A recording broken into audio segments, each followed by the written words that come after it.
नमस्कार, R K news में आपका स्वागत है और मैं मनोज, रांची झारखंड से। आज आपको आरके न्यूज में एक नई तस्वीर नजर आ रही है और वो तस्वीर है कि आरके न्यूज में अब तक जो आपको न्यूज से रूबरू, खबरों से रूबरू कराती रही अंबिका मिश्रा, आज खुद आपके सामने रूबरू होंगी दूसरे तरीके से। आज अ, अंबिका, आज आप गेस्ट हैं और हम होस्ट हैं। जी सर, मेरे लिए सौभाग्य की बात है सर ये। तो और सर ने कहा कि आपको आरके न्यूज में एक नई तस्वीर नजर आएगी। तो तस्वीर तो हमेशा आपको नहीं नजर आती, लेकिन आज आपको एक नया चेहरा जो है वो नजर आएगा मेरे साथ। और आज यहाँ पर जो हमेशा जब मैं सब इनका इंटरव्यू सबका करती थी, आज हमारे जो सीनियर सर हैं, हमारे वरिष्ठ संवाददाता हैं, सहयोगी हैं हमारे और हमारे मार्गदर्शक हैं, उन्होंने कहा कि आज हम चर्चा करते हैं झारखंड पे। तो आज ये चर्चा है और ये जो कमान है सर आरके न्यूज का, वो आज आपके हाथों में। बिल्कुल। आज आप सारथी हैं। अंबिका, पहले मैं बता दूं कि आज ये स्थिति क्यों आई है। स्थिति इसलिए आई है कि अंबिका पिछले कई हफ्तों से झारखंड में है। झारखंड में अभी विधानसभा का चुनाव हो रहा है और इस विधानसभा चुनाव के प्रत्येक विधानसभा में खुद घूम घूम कर अंबिका जो है प्रत्याशियों का जो है इंटरव्यू कर रही हैं, मतदाताओं का नब्ज टटोल रही हैं और एक तरह से अगर कहा जाए झारखंड के विधानसभा चुनाव का एक संपूर्ण कवरेज कर रही हैं। तो अंबिका, चूंकि आप कवरेज कर रही हैं, जी तो सर। सबसे पहले ये बताइए कि झारखंड आपको पहले कैसा लगा? जी, सबसे पहले तो झारखंड के सभी वासियों को जो यहाँ पर रहते हैं सभी को जोहार है, क्योंकि झारखंड में आने के बाद मुझे ऐसा लगा कि मैं किसी दूसरे राज्य में नहीं आई हूँ। राज्य में जैसे ही मैं आई वैसे मुझे अपनापन लगा।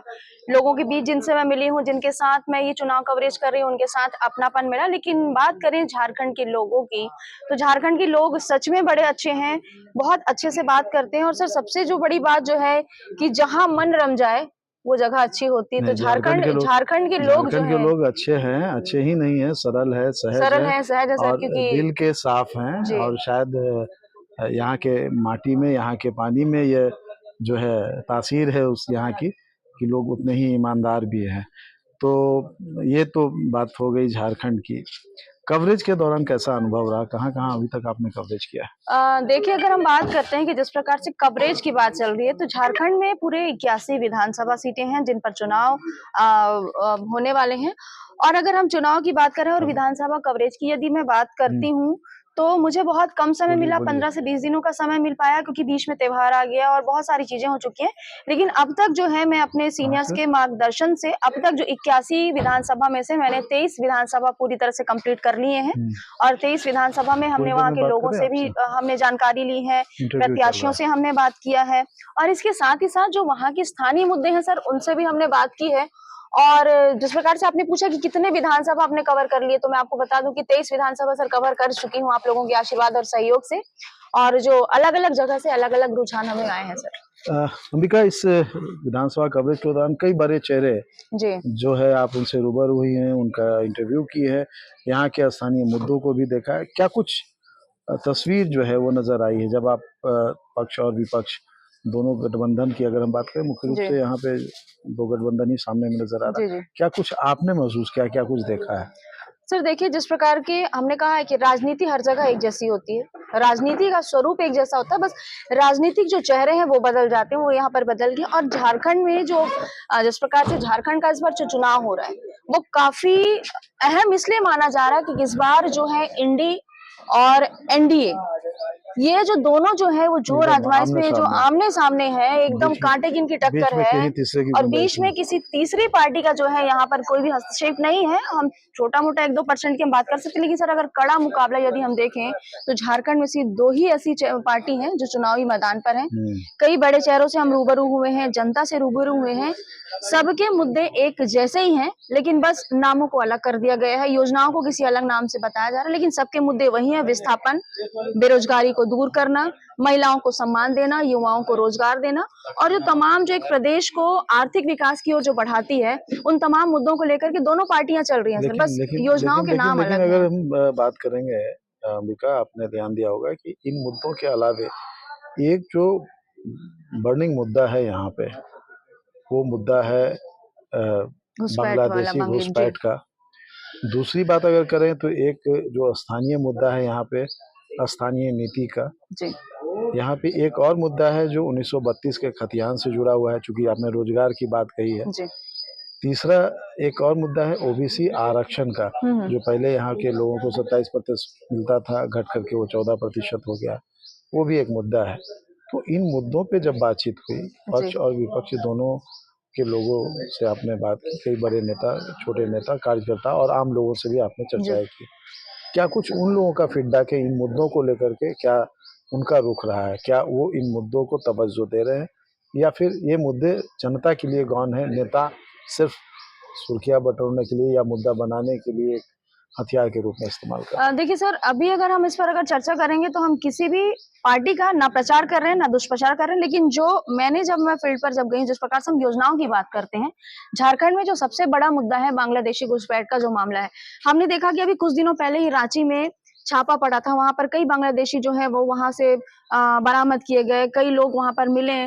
तो कहीं ना कहीं जो ये मुद्दा जो है वो ज्वलंत मुद्दा इसलिए है क्योंकि कहीं ना कहीं संरक्षण मिल रहा है, चाहे किसी भी तरफ से आप लोग उसका कहें। असर दिख रहा है बाजार उसका में? असर जो है बाजार में ये दिख रहा है कि लोग अब ये कहने लगे हैं कि हम झारखंड के लोग को हमें बांग्लादेशी लोग कहे जा रहे हैं, क्योंकि जो बांग्लादेश से नहीं आए हैं उन लोगों को भी इस प्रकार से टारगेट किया जा रहा है, जिस प्रकार से हम जब आए थे, जबकि अभी जब हम जिस मतलब विधानसभा वो में एक बैठे हैं। नैरेटिव सेट करने की बात हो गई कि बांग्लादेशी घुसपैठ की अगर हम बात जी करें तो यहाँ स्थानीय लोगों को भी उसमें शामिल किया जा रहा है। बांग्लादेशी घुसपैठ की बात आई जब बीजेपी ने इस मुद्दे को उठाया, जी तो सत्ता पक्ष की तरफ से ये बातें सामने आई कि घुसपैठी तो बिहारी भी है, मतलब बिहारियों की भी तुलना कर दी, यूपी से जो आए हैं उनकी भी तुलना घुसपैठियों से कर दी। ये भी एक मुद्दा बना बीच में, इसको लेकर के भी यहाँ की राजनीति गर्म हुई।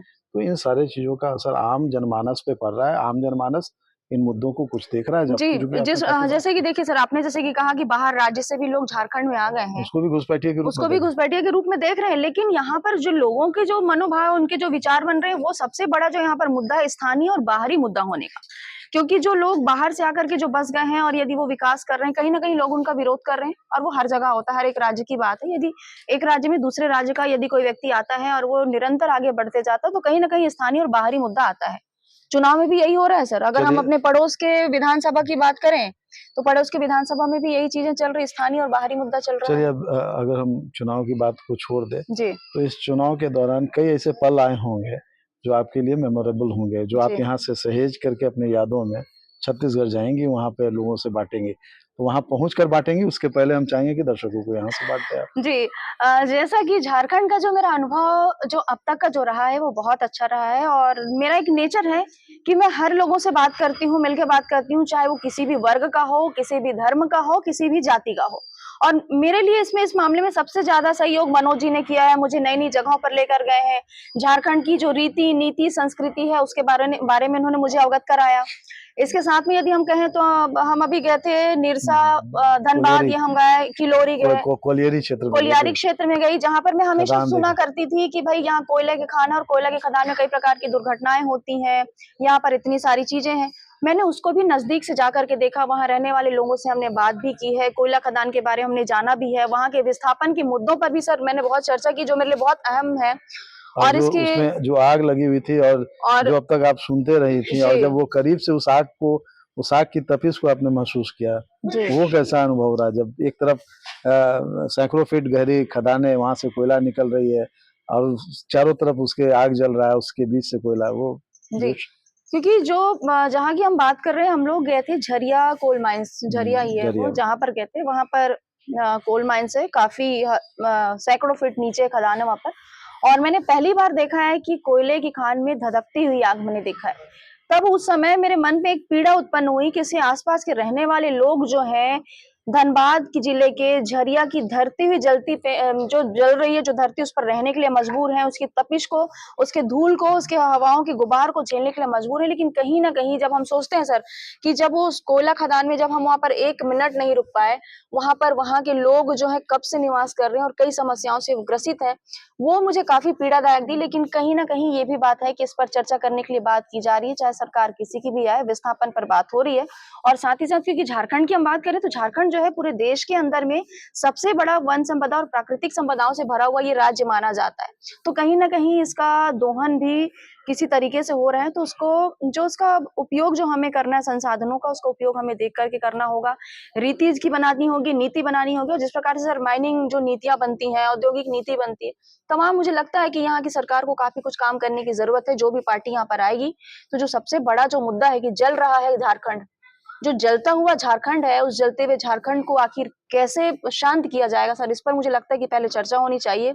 और जब झारखंड का जलना बंद होगा तो मुझे लगता है कि रोजगार जो है, रोजगार और कई ऐसे विकास के रास्ते जो है खुद ब खुद खुल जाएंगे, ऐसा बिल्कुल मेरा अंबिका, मानना है सर। अंबिका आपका अगर कहे तो इस पूरे झारखंड को लेकर के काफी कम दिनों में काफी कुछ जाना है आपने जी और सर। उसको काफी अच्छे से बताया है। तो ये अंबिका मिश्रा है, छत्तीसगढ़ से आई हैं, छत्तीसगढ़ की पत्रकार हैं, प्रखर पत्रकार हैं, और इन्होंने झारखंड को करीब से देखा है। और झारखंड विधानसभा चुनाव के दौरान ये झारखंड के कोल्हान से लेकर संथाल तक का जी दौरा किया है, पलामू का दौरा किया है, और उन सारे चीज़ों को करीब से देखा है जो यहाँ के लोग जिसमें रमे हैं, बसे हैं, जिसमें जी रहे हैं, चाहे वो समस्याओं की बात हो, चाहे वो खुशियों के पल हो, उन सारे चीज़ों के बीच में ये कर रही हैं। और इन्होंने बड़े बेबाकी से और बड़े साफगोई से इस बात को कहा है कि यहाँ काफ़ी कुछ करने की ज़रूरत है, सरकार चाहे किसी की भी आए, लेकिन यहाँ की जनता के लिए उन्हें काफ़ी काम करने का मौका जी मिलेगा। अब देखना यह है कि अंबिका जिन चीज़ों को लेकर यहाँ से जा रही हैं, जिन चीज़ों की ओर हमें इशारा कर रही हैं, झारखंड की आने वाली सरकार उन चीज़ों पर कितना ध्यान दे पाती हैं। इस चर्चा में अभी इतना ही, हमें दीजिए इजाज़त। फिर कभी अगर मौका मिला तो अंबिका के साथ ऐसे ही बैठकर हम फिर बात करेंगे और किसी दूसरे मुद्दे पर चर्चा करेंगे। जी। धन्यवाद। नमस्कार।